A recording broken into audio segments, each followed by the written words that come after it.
I couldn't believe what I was seeing. Israel was crossing his arms on purpose. His right hand, the hand of the greatest blessing, was resting on Ephraim, the younger one, and his left on Manasseh, the firstborn. I felt my stomach twist.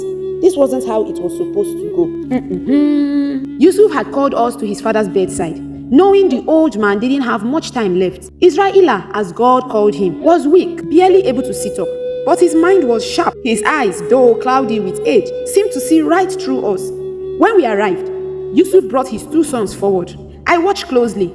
In our land, the firstborn always got the greater blessing. That was the rule. But before Israel even reached for them, he looked at Yusuf and said something that made my breath catch. Your 2 sons, who were born to you in Egypt before I came here, are now mine. Ephraim and Manasseh will be mine, just as Reuben and Saminu are mine. I stared at him, trying to make sense of his words. He wasn't just blessing them, he was adopting them. He was making them equal to his own sons, giving them a full share of his inheritance. Israel continued. Any children born to you after them will be yours, but these 2 are mine. It was settled. From that moment, Ephraim and Manasseh were no longer just Yusuf's son. They were part of the 12 tribes of Israel. Israel sat up a little, looking at the boys. His face softened and his voice, though tired, was filled with warmth, stretching out his trembling hands. Bring them to me so I may bless them. Yusuf gently led the boys forward. I could see the respect in his eyes, the way he longed for his father's approval over his children. This was a sacred moment. A firstborn's blessing was no small thing. Yusuf stepped back, positioning Manasseh by Israel's right hand and Ephraim by his left. Everything was as it should be. The elder son on the right, the younger on the left. And then Israel crossed his hands. My breath caught in my throat. His right hand, the hand of authority and favor, now rested on Ephraim's head instead of Manasseh's. This was all wrong. Yusuf's eyes widened. He quickly tried to fix it, taking his father's right hand to move it to Manasseh. Not this way, father, he said, his voice urgent. Manasseh is the firstborn. Your right hand should be on him. But Israel refused. His old hands gripped the boys firmly. I know, my son, I know, he said. Manasseh will also be great, but his younger brother will be greater, and his descendants will become a multitude of nations. The words hung in the air. No one spoke. I could see the struggle in Yusuf's face. He didn't like it. It wasn't fair.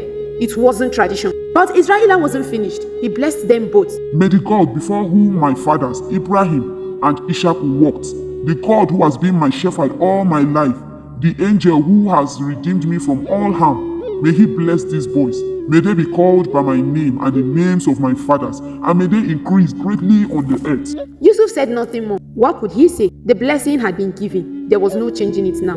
But Israel still wasn't done. He looked at Yusuf and said something that stunned everyone in the room. I am giving you an extra portion, more than your brothers. The land I took from the Amorites will be yours. I could see the shock in Yusuf's face.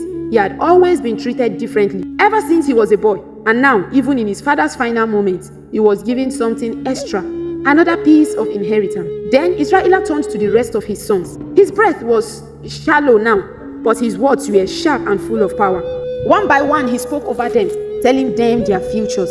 Reuben, the firstborn, had always been expected to lead. But Israel's voice was firm as he said, You are as unstable as water. You will not have the highest place, because you dishonor me. I saw Reuben's face drop. His birthright was gone. Saminu and Lawi stood together, but Israel's words to them were heavy. Your anger is fierce. You are violent. Because of this, you will be scattered among your brothers. They looked at each other, their jaws tight. They had thought their father would forget their past, but he hadn't. Then came Yahuza. Israel's voice changed, becoming strong. Your brothers will praise you. The scepter will not depart from you. The nations will obey you. My heart pounded. This was more than just a blessing. This was kingship. Zabaluna would live by the sea. Issachar would work hard, but bear heavy burdens. Dan would be a judge, but also a serpent, striking when least expected. Gad would be attacked, but he would fight back. Ashuru would have riches. Naphtali would be swift and free. Then came Yusuf. His father's voice softened again. A fruitful vine, a tree beside a spring, its branches climbing over a wall. Enemies attacked him, but God made him strong. His blessing was long, full of favor. It was clear. Israel still saw Yusuf as his most beloved son. Finally, he turned to Bilyaminu. A ravenous wolf, In the morning, he devours. In the evening, he divides the spoils. It was done. The words had been spoken, and we all knew there was no taking them back.